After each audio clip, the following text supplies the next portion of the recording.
Hello everyone, I'm Mark Suxford and I want to welcome you all to my new podcast called People Behind Brands, brought to you by Making Websites Better. Throughout the series, I'll be opening up my little black book of contacts where I'll be joined by an inspirational guest from the world of business, getting to the bottom of what made them so successful.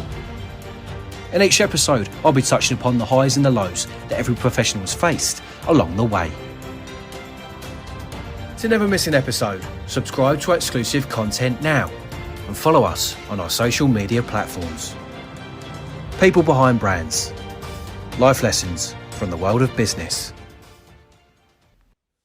So ladies and gentlemen, here we are for another episode of People Behind Brands. My next guest is an unbelievable man who specialises in the world of body art. This is a man who's also experienced the highs and lows within life and business itself. I'm honoured he has agreed to speak openly about his story, so buckle up for the ride as this one contains rawness, emotion and the importance of men's mental health being discussed on a wider platform. And let me tell you, it's a beautiful thing. It gives me great pleasure to welcome Mr Aaron Clarke of Monumental Ink Studios. Aaron, welcome along to the People Behind Brands podcast. How are you today? I'm very well, thank you. Good. It's an absolute pleasure to have you on the podcast today, despite never actually meeting you physically. I've admired your influence on others and your business empire following your journey on multiple social media profiles. Aaron is a multiple business owner where he is well known to many as the founder of Monumental Ink Tattoo Studios, as you can see on his t-shirt.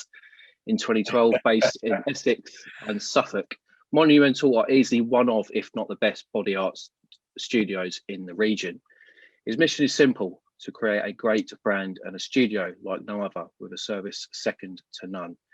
Aaron is a hungry and determined professional looking to make his mark in more ways than one. His passion for promoting men's mental health is something to be admired, as he single-handedly tackles a taboo subject for many males out there. It's an area I'm sure we will certainly touch upon during his own story in this episode. So Aaron, if you don't mind, take us back to the beginning. I mean, you're a businessman first and foremost, but you're a tattoo artist yourself. So where did the love of body art come from? Wow, yeah. So this could be quite a long story. I'll try and keep it as short as possible. Okay, right. I left school with no education. School was very, very difficult for me. I went and became a stonemason. Okay, that's where it all started, as a stonemason. Being a stonemason, I'd actually carve on stone. I'd carve flowers, birds, bikes, portraits, you name it. Whatever the person who died, the family wanted put on the stone, I would put it on there.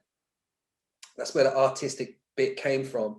I'd done that for 7 years. I worked for a family business. I learned a lot there I learned a lot in many ways. At the age of 21, I was very frustrated. I was not being looked after, and I worked very hard, and I thought, you know what, I ain't doing this anymore. And I left without knowing what the hell I was going to do. I had no qualifications or anything else. I tried everything: roofing, scaffolding, general, working for builders, being a labourer. And then I was like, you know what, I don't know anything else but being a stonemason. So I took a chance, and in 2004, I set up my own business, which was stonemasons, called A. Clarke Memorials. And that's when I first got into business. At the age of 21, it was quite difficult. I was very young. I was sort of an old head on young shoulders. Then there was a whole period of time, obviously, building that business. And then around the age of 30, someone said to me, like, the tattoo scene started exploding. I was loving programs like Miami Ink and Kat Von D and stuff like that. And someone said, Aaron, you should try tattooing. I think you'd be good. And I was getting tattooed myself actively then anyway. So I thought, yeah, do you know what? I'll give it a go. And I did. And I did the first one on myself, and it actually went pretty well. And I thought, you know what? I love this. There's something here. There's something that lights me up. There's a passion here. And then I started doing it a little bit more, tattooing friends. And I was very specific about who I tattooed. I made sure I was confident, and I trusted them, and they trusted me. And I was conscious of the thought I didn't want to get any bad artwork out there, although naturally you have to get some out there when you're learning. And I could spend 7 or 8 hours tattooing, and I would just lose time. Time didn't exist. I was in flow state. And but I had this business as well. And I was like, wow, like this is confusing. I don't know what I want to do. I love tattooing, but I've got this business. And so bottom line, I went traveling to clear my head, to decide what I want to do. I traveled around the world for 3 months, and I came back and I said, I've got to do it. I want a tattoo. I'm just so passionate about it. I sold the stonemasons company, and I just got stuck into tattooing. Back then, this was like 10 years ago, okay, where it hadn't really hit social media. And so I was doing stuff that wasn't really around then. I was taking professional photos of my work. I was putting it on a nice background. I was presenting it well, and it grew. And then, you know, you take on one artist, and then there was a point around, I think around 2012, 2013, where we said, because I was working out of essentially a conservatory, I said, you know, this needs to be bigger. What my vision here is to have something, you know, to smash the boundaries of what people expect with a tattoo, create a business side to this, make it more professional. And that's when we took the gamble to open a 1,100 square foot unit, which is obviously our Colchester unit, create 6 private tattoo suites, and go big. And we did. And that kind of landed me in the tattoo world. And of course, since then, and very recently, we just opened a second studio in Ipswich by the harbour there, which is super cool. And we've got even bigger again. We've gone 1,300 square foot, 20-foot high ceilings. It's about trying to push those boundaries and where can we take this brand? And that's the other thing that we did, you know, halfway through this. We said, well, I said, I want a brand. I want to build a culture. I want to really go deep with this. And that's what we did. We rebranded, and now we're pushing Monumental Studios, and let's see how big we can grow it, basically. Yeah, so you said there that, you know, when you was starting out as a tattooist, you did your own tattoo. I mean, what was that like, having obviously the tattoo gun in one hand and then you're trying to do it somewhere? Whereabouts did you have it on your body? I did it on my ankle. Oh. And I remember it very well. I had a dog as well. My dog was licking my ear hole, and it was the most unprofessional, clumsy thing ever. And I couldn't even feel the pain because I was concentrating so hard. And I mean, it was fun. I think that was what was very, very interesting and a very poignant point. It was fun. And when something's fun and you're passionate about it, then I say this, a lot of apprentices want to come through. People say, I want to tattoo Aaron, I want to tattoo. And I think, oh, it's all I've ever wanted to do. And I just think how much because if that's true, if that's genuine, if you love it that much, just focus on that. Because when you love something so much, you naturally want to do it more. And when you do something more, when you do it a lot because you're so passionate about it, you just get good. You can't help but get good. And then when you get good at something, a byproduct of that is someone wants to pay you for it. So focus on doing the good first, and the money comes second. You know, it's just follow your passion. I'm passionate about people finding their purpose and passions and following those. Yeah, so that sort of leads me quite nicely into my next question. So your passion for the industry has led you to set up on your own and do the things your way. So with multiple studios, as you just mentioned there, and a great team of exceptional artists within the company, what would you say is Monumental's USP compared to your competitors around the areas? Yeah, good question. I think we stand for something. We have a culture. We're building a culture. We're very much self-development is something that's quite big, obviously, to me. It's something I want to build in. It's people-based. We try and create an experience. Okay, do you know what? There's millions of amazing tattoo artists out there. Fact, they're everywhere. Okay, which is awesome. And so for me, in my opinion now, it's not good enough to just be a good tattoo artist. You've got to consider customer service. You want to look after the clients. You create an experience. Knowing what I know about brand, yes, people want a decent tattoo, but you know what? There's a limit. They don't want the best tattoo. They want the package. They want to be treated well. They want to be listened to. They want to be looked after. And of course, they want a quality product. But it's catering for all of it. And I think a lot of, and it's not to knock any tattoo studios, but there's a difference in opening a tattoo studio or a hairdresser's or whatever you're opening and running it as a business. When it's run as a business, in my opinion, you need to consider the client. So it's more client focused. We are not just setting up a tattoo studio and saying, right, we're the best, that's why you should come to us. We're constantly seeking to innovate and improve.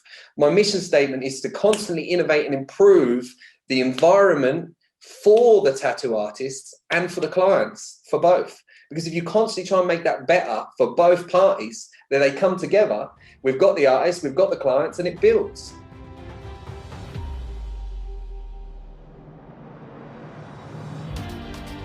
So meeting new people in person has obviously been a bit of a struggle throughout the past year due to the ongoing pandemic. How would you say that Monumental Ink have overcome those particular challenges, especially with people not being allowed in the studio and getting their tattoos done for what has been quite a long period of time now?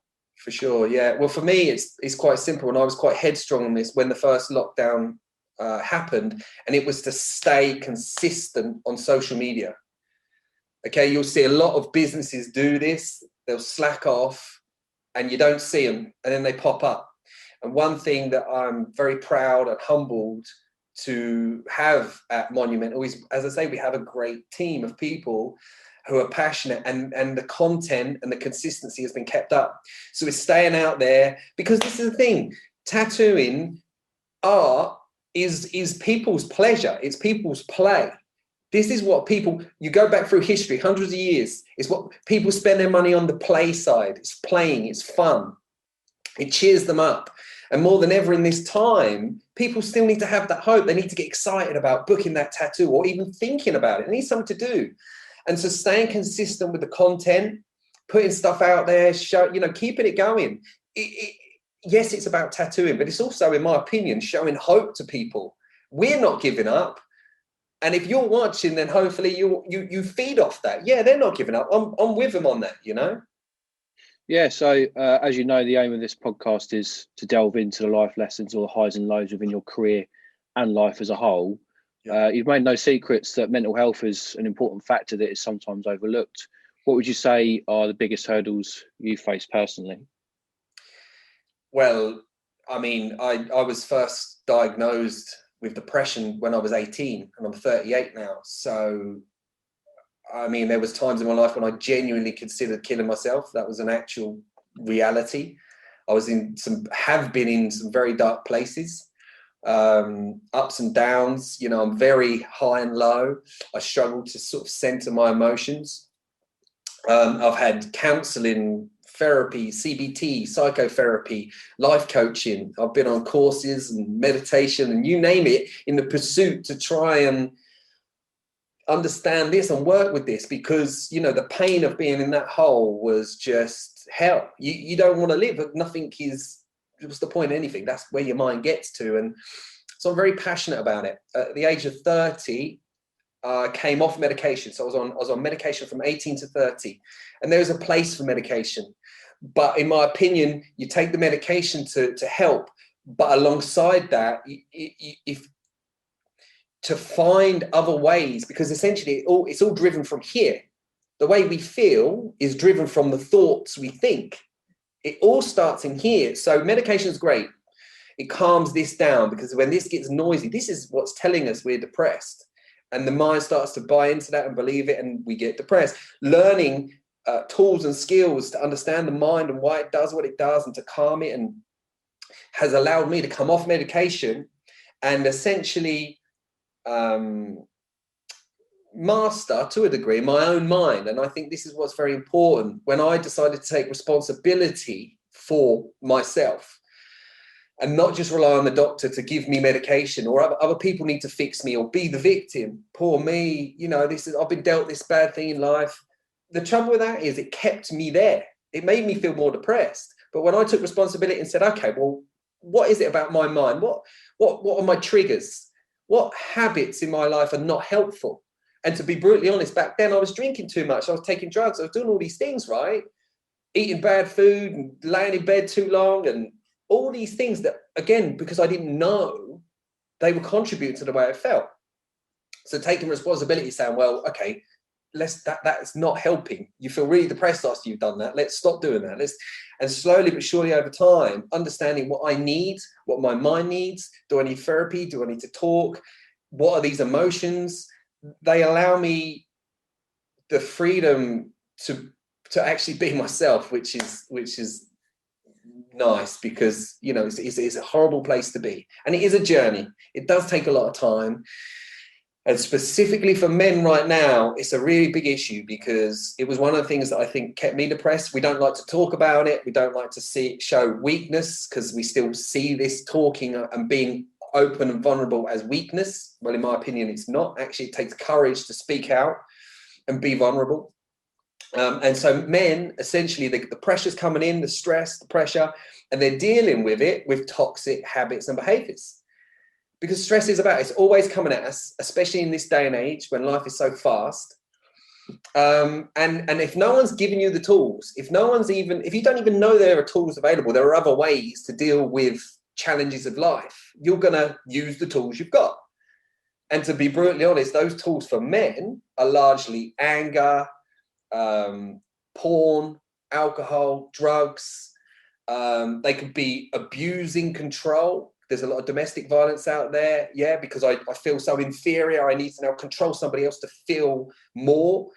There's many ways, but they're all toxic. They're not helping, because when we do any of those things I just listed, they actually add to our sense of shame and guilt, which makes us feel even more worthless, which spins the cycle back into repeating all the things, because I'm not worthy of having or doing anything decent.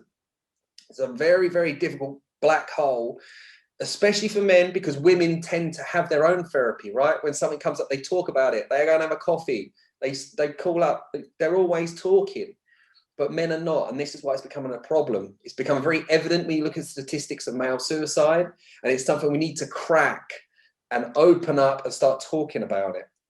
Do you think there was a point for you personally where you thought, right, I need to sort myself out here? Like, what would you think led you to having those thoughts in the first place? So for me, and it's very different for everybody, but I think what led to it was quite a consistent set of traumatic experiences all at one time. And it can be for many reasons for people, but I had a lot of pressure on me at that age. I had a death in the family of a close cousin. I was getting involved with some gang violence. There was a lot of things. My parents had just broken up. There was many things, and this is the trouble as humans. When too many things come at us at one time about the tools to deal with them, we break down. And that is what I believe set in motion the depression. Because I didn't know how to cope with these things. Back then, this is 20 years ago, it was very taboo to talk about it or to have therapy. So I just got depressed. And of course it's happening now, but we're starting to learn. You know, I've learned 20 years of experience, and now it's important that I give it back so other people go, okay, well, all right, I'll listen. You know, he's got 20 years. What's worked for him? Because I can prove stuff has worked, you know? Yeah, so I've seen you've got a young family, and providing for them must be key to everything you do and want to achieve from a business point of view, but also a mental health point of view as well. Yeah, absolutely. And in, this is the thing, a young family or a partner, whatever, it can be inspiration. It can be a reason to step up, to take control, to take responsibility of yourself. But we also have to be careful, because if it's not taken in the right sense, you can just add to another pressure. So you must be well now. Oh shit, I already feel, I must be well now. And that again can lead to the breakdown even more of a person. So, language, the way we communicate and talk to people, we have to be very, very careful, because however I may be communicating and talking to you, somebody else may interpret that from their sense, and who knows what's going on in here. So yes, it's important to me to be mentally stable for my family, but I'm still up and down on the daily. Everybody is. I think that's just fact, right? Everybody is up and down. Emotions are daily. You're never just happy all the time. Everybody's up and down. Other people seem to have, there's an argument about depression being chemical. But other than that, some people quite naturally, probably through their childhood, have learned to just be more resilient and deal with mental things, not make them bigger than what they are. Other people have gone and learned, and some people struggle. So, it's a constant ongoing process. And mental health is something I think we're realizing we need to really look into. We need to gain and develop our emotional intelligence, because when we do, we get the best out of ourselves as well. Yeah, I think it goes back to your point earlier where, you know, it's got to be open. And I think personally, it takes a real set of balls to be open and honest about, you know, life struggles, especially when men from previous generations have been told to either man up or bottle their emotions. Yeah. What would you say are the reasons that have made you lead this movement and the want to get up in front of people and talk about your feelings so openly?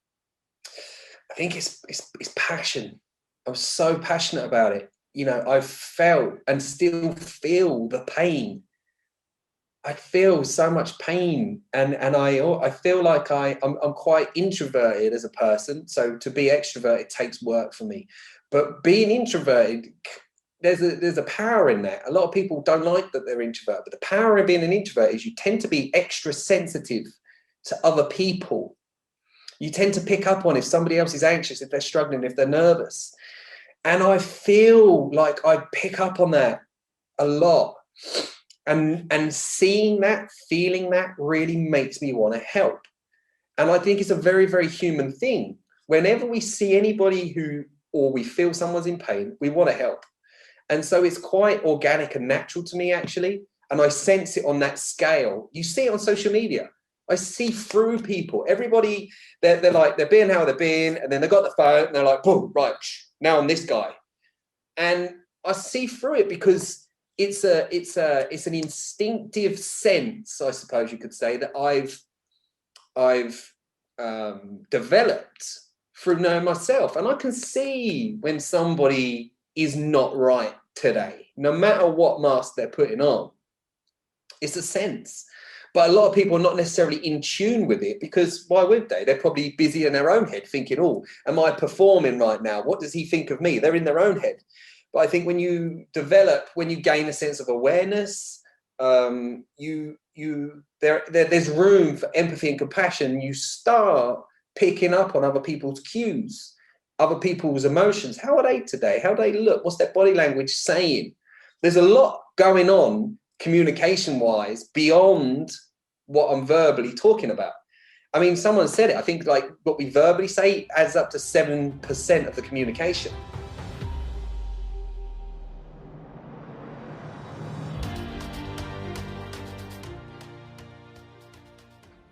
So where do you see your life and your empire for the future? Good question. I am hungry to build the Monumental brand now. I really want to build it from a strong cultural structure. I want to start evolving and developing how we work with artists and the experience we give to people. I want to use the business to nurture my passion for helping people mentally, because what I've realized in business is, you know, money is great. It's a driver. It drives a lot of people to do things, but we've become financially free in our lives, and that's awesome. But it also can be quite confusing, because if you don't have to go to work because you have X amount of money coming in, all of a sudden you can lose purpose. I mean, I've felt it. I've genuinely felt, oh, what's the point in anything now? You've got to be careful not to get depressed again. I've known people who become financially free and then go into depression, because now what's the point in anything? There's no drive. I've got to go and earn the money. So my new focus really is not about money. It's about help. You know, the money's not good enough. It's clearly not juicy enough. It's not doing it for me, right? So I'm now saying, what else is this business about? What else can it do? Because just to make money is just not fun. It's just not enough for me. So we can use it to help people. We help artists, we employ people. And then, of course, what I'm creating is a separate leg now, which is I've set up a profile on Instagram called MONU.mental health. And I'm going to start doing things separately that sort of joins the business to help people with mental health. So we're going to start by doing men's circles very soon. Obviously, initially going to have to be virtual, but when the studio opens, I'll do them from the studio. Yeah. So if there's one thing you could say to any kind of men listening, either struggling or wanting to talk, what would be your message to them at the moment? I would say reach out. I would say talk to people, follow people. If you're not prepared to talk, start following people that are going to give you content and information about working out of your situation, your mental situation. If you're desperate, really desperate, get proper help. You know, I've been to the crisis team. I was that low. My missus, I had to call the crisis team. And that's the thing. Google that. You know, like if you're struggling, get proper help. If you're proper considering suicide and all that stuff, I get it. You think it's the only way out, but it's not. It's just where your head's at. So you need to get help because you're not in control of yourself. As you go up the spectrum, if you're just having bad, low thoughts and stuff, you know, look at your habits. Look at the way you're living. Question, what are you doing? What's making you unhappy and what makes you happy? And read. I think reading, listening to audiobooks is one of the things. It gave me information. It allowed me to expand my mind and find more tools. Aaron, listen, I know for a fact before I asked you to come on this podcast that you would be a perfect guest. It's your raw emotion, influence and work ethic that gives people something to look up to, including myself. So you've managed to completely change your life around and be there for others, which I think is a beautiful thing. Is there anything you'd like to add for anyone that has been inspired by your story? Well, I suppose the only thing is be careful not to put people on a pedestal, you know, because then you separate yourself. You say, right, well, he's there and I'm here and I feel lower, and comparison. You know, there's so much comparison going on now, especially because of social media. I do it, but I catch myself and I go, hold on a minute. And it's what's killing us, because we go, oh, look what he's got. Look what he's doing. Don't worry about what I'm doing. Don't worry about what he's doing. Worry about what you're doing. Because all the while you're worrying about me, you're not worrying about you. And when I really changed, when I became successful in that sense, I mean, what I call successful is really living the life I want to live. Okay, a lot of people think it's money, but it's not. It's having a life of choices and being in control of myself. When that changed for me, I was focused on myself. I'd go to work. I'd listen to audiobooks while I was tattooing. I was so focused. I wasn't comparing. There was no time. The time I got up, started my day, listened to books all day that were giving me information, tattooed all day, got home, spent time with my kids, go to sleep and did it again the next day. I wasn't scrolling on social media. I wasn't being put off. I wasn't comparing myself. And that period of time allowed me to focus on myself, understand myself, change my habits that became successful habits, which drove me to the place that I'm at. So channel, put the blinkers on, focus on yourself, stop worrying about what everybody else is doing, because it's all about cracking this. We spoke earlier about COVID having an effect on the business, but what would you say the effect has been on yourself with the pandemic and obviously not seeing loved ones here and there, you know, having a young family as well? I mean, what do you think of the effects, the main ones that you've experienced during this time? Well, like many people, I think I've been very up and down with it all, to be honest, Mark. You know, emotions have been high, low, everywhere. Since Christmas, I've again became aware of what's happening, recognized the habits, i.e. drinking too much, eating too much. And I've said, that's not helping, Aaron. That's not helping. What were the habits that you had when you were at your best? And it was sticking to a structure, having a routine. And so we've created a routine. Monday to Friday, we work, whatever that is. So, you know, call it work, but have a purpose. My thing is hitting social media, doing podcasts, stuff like this. What kind of reading books, getting creative. Having to balance that out, obviously, with the homeschooling. But then I'm getting up at a set time every day. I'm meditating. I'm working out. I'm doing the things that are difficult because I don't want to do them, but then they make me feel good. And then at the weekend, feels like a weekend because we feel like and then we chill at the weekend. And it's trying to, again, it's what you focus on gets bigger.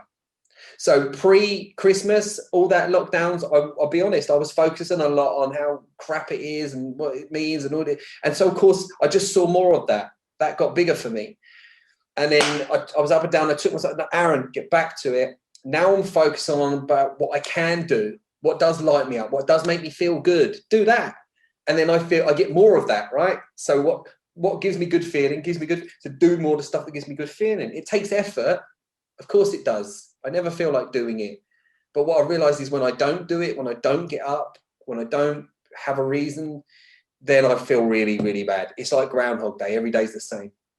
Yeah. I think a lot of it is kind of keeping busy and, as you say, doing the things that you love doing. But yeah, I mean, thank you so much for sharing your story. I think this one will resonate with a lot of people out there from all walks of life. I look forward to following your progress further, and I think I'll be popping into the studio when life returns to some normality, as I would very much like to complete my sleeve that I've not been able to do for like the last 5 years. I've been saying I'll get round to it, but I never do. So I'll certainly make an appointment, I think. Time to treat yourself. Exactly. Yeah. So yeah, we come to an end of another fantastic episode on the podcast. Make sure you follow the movement of Monumental Ink on their social media platforms, and keep an eye out for motivational posts on Aaron's personal accounts that you mentioned earlier. So all that's left to say is thank you to Aaron. Make sure you tune in to another episode next time on People Behind Brands.